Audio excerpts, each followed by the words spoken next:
जय माता दी।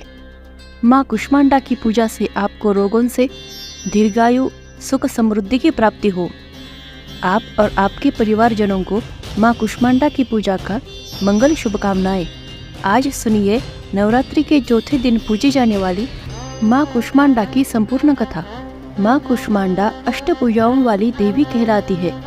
मान्यता है कि नवरात्रि के चौथे दिन माँ कुष्मांडा की पूजा करने वाले भक्तों की सारी मनोकामनाएं पूरी हो जाती है।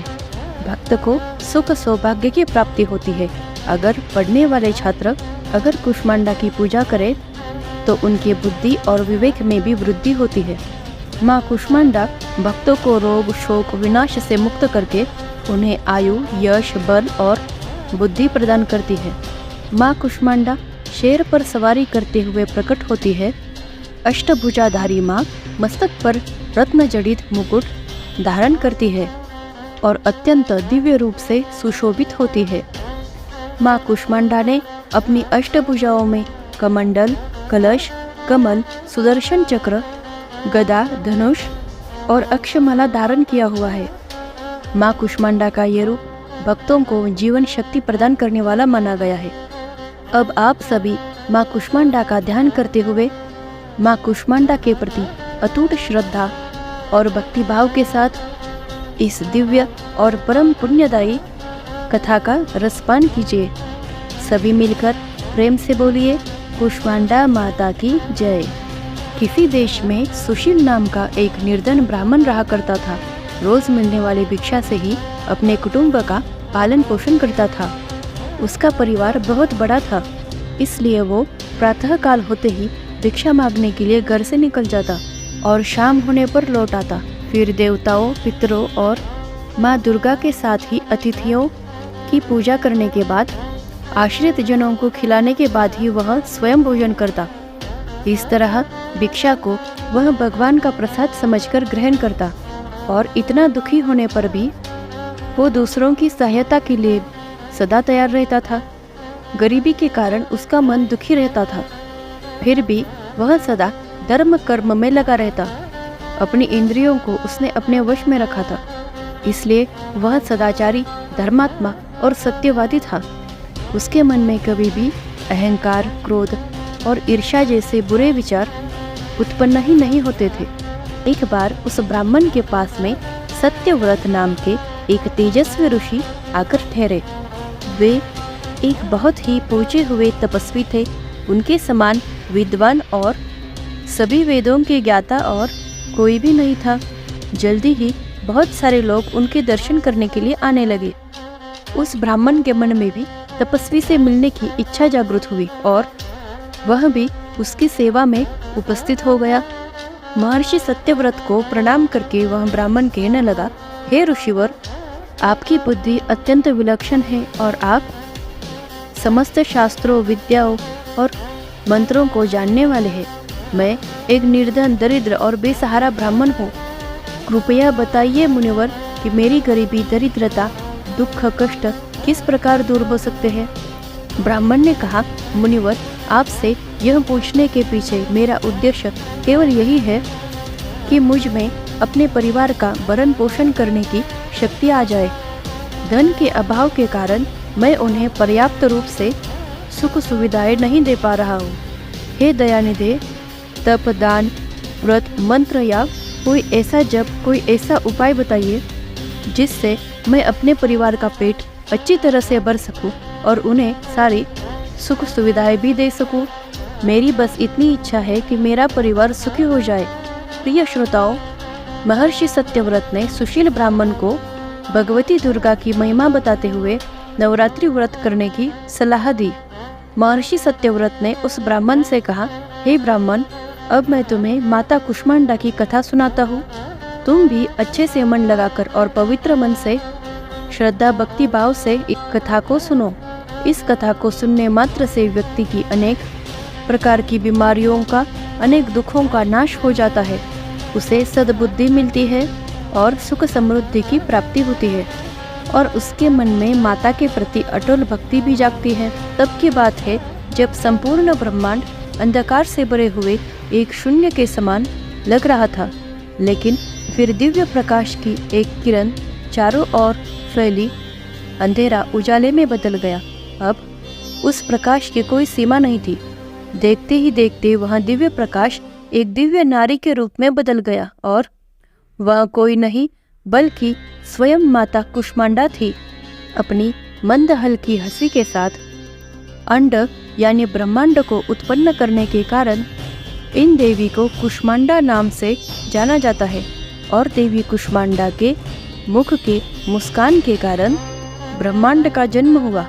हे ब्राह्मण, उन्होंने ही पृथ्वी, सभी ग्रह, चंद्र, सूर्य, तारे और आकाश गंगा को अस्तित्व में लाया। संसार में जीवन बनाए रखने के लिए सूर्य देवता की आवश्यकता थी, तो कुष्मांडा माता ने अपने आप को भी सूर्य में समाहित कर दिया। सूर्य संसार में जीवन का पर्याय है, तो देवी कुष्मांडा उनकी शक्ति है। माता कुष्मांडा ही समस्त ऊर्जा का स्रोत है। जब वह सूर्य भगवान के मूल में वास करती है, तब देवी का अलौकिक तेज भगवान सूर्य को जीवन प्रदान करने की, उन्हें प्रकाशमान बने रहने की क्षमता देता है। कुष्मांडा देवी के बिना सूर्य शक्तिहीन है और यह देवी कुष्मांडा की ही शक्ति है कि कुष्मांडा ही इतनी शक्तिशाली है कि इनसे ही सारा जग रोशन है। और ये देवी केवल एकमात्र ऐसी देवी है जो कि सूर्यमंडल के भीतर के लोक में निवास करने की क्षमता रखती है।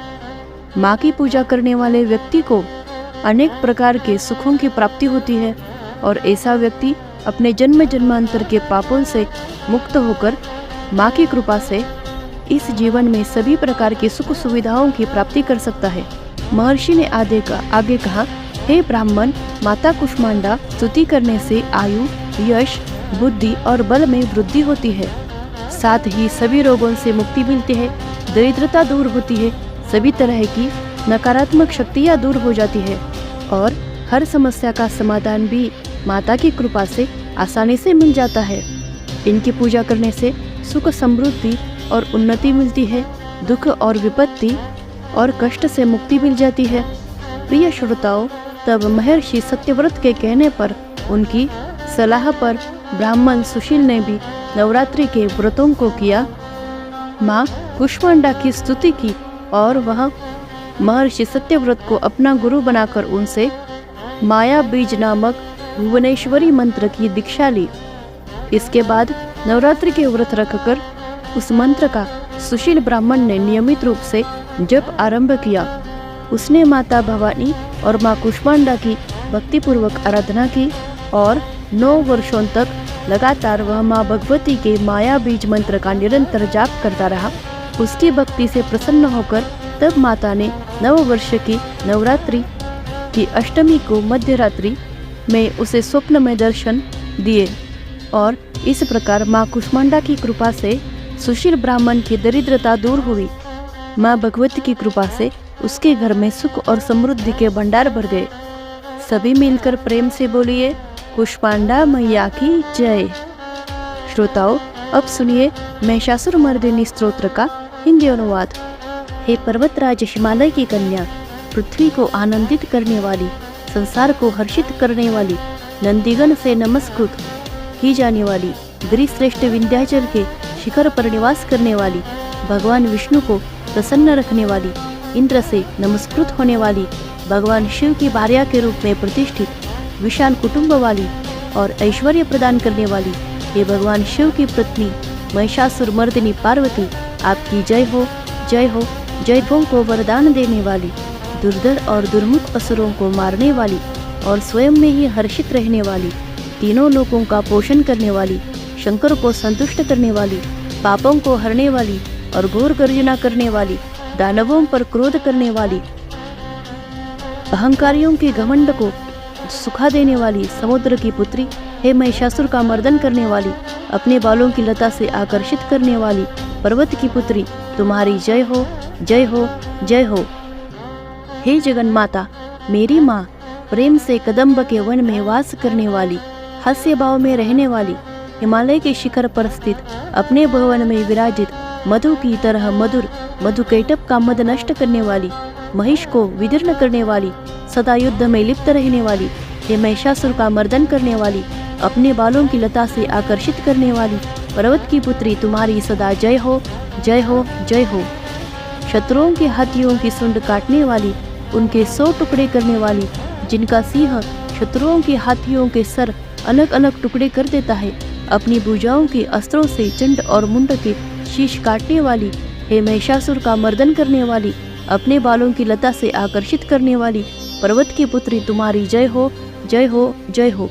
रण में मदोन्मत्त शत्रुओं का वध करने वाली, अजर अविनाशी शक्तियां धारण करने वाली, प्रमथनाथ शिव की चतुराई जानकर उन्हें अपना दूत बनाने वाली, दुर्मति और बुरे विचार वाले दानव के दूत के प्रस्ताव का अंत करने वाली, हे महिषासुर का मर्दन करने वाली, अपने बालों की लता से आकर्षित करने वाली, पर्वत की पुत्री तुम्हारी जय हो, जय हो, जय हो। शरणागत शत्रुओं की पत्नियों के आग्रह पर उन्हें अभयदान देने वाली, तीनों लोगों को पीड़ित करने वाले दैत्यों पर प्रहार करने योग्य त्रिशूल धारण करने वाली, देवताओं की दुंदुभी से दुमी दुमी की ध्वनि और सभी दिशाओं में व्याप्त कराने वाली, हे महिषासुर का मर्दन करने वाली, अपने बालों की लता से आकर्षित करने वाली, पर्वत की पुत्री तुम्हारी जय हो, जय हो, जय हो।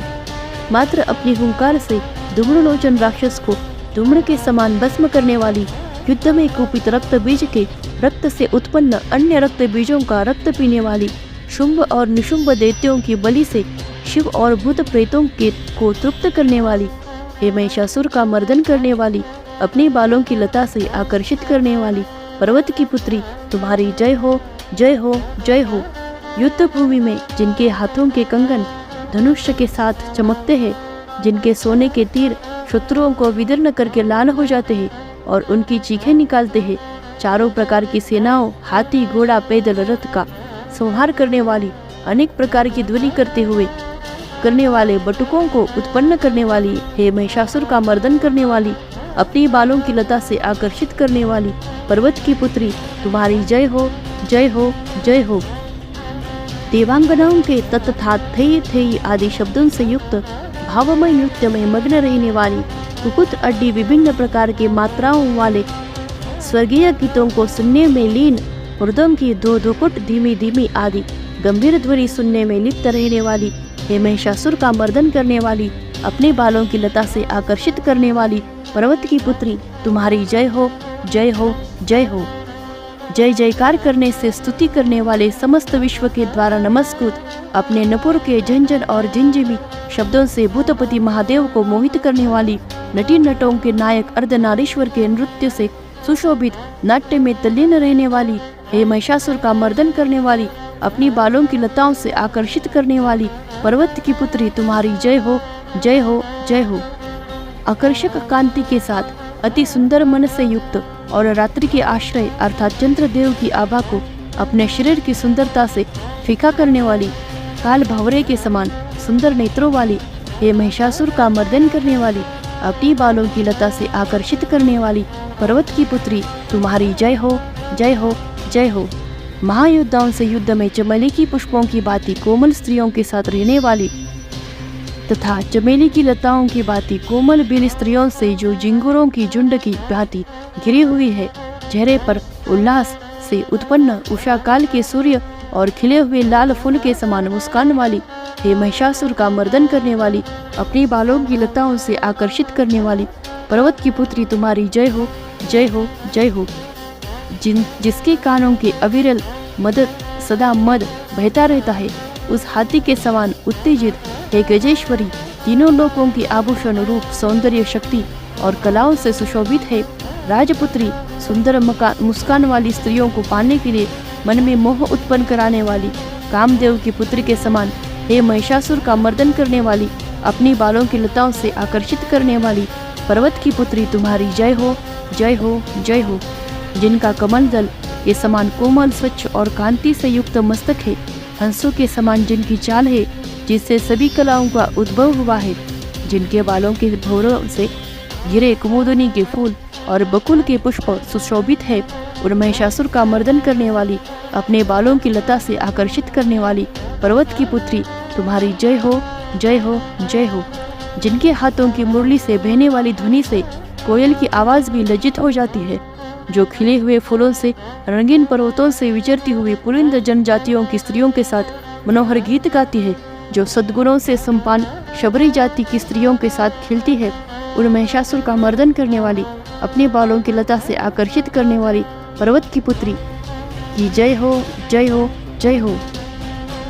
जिनकी चमक से चंद्रमा की रोशनी फीकी पड़ जाए, ऐसा सुंदर रेशम के वस्त्रों से जिनकी कमर सुशोभित है, देवताओं और असुरों के सर झुकने पर उनके मुकुट की मणियों से जिनके पैरों के नाखून चंद्रमा की भांति चमकते हैं, और जैसे सोने के पर्वतों पर विजय पाकर कोई हाथी मदोन्मत्त होता है, वैसे ही देवी के वक्षस्थल कलश की भांति प्रतीत होते हैं।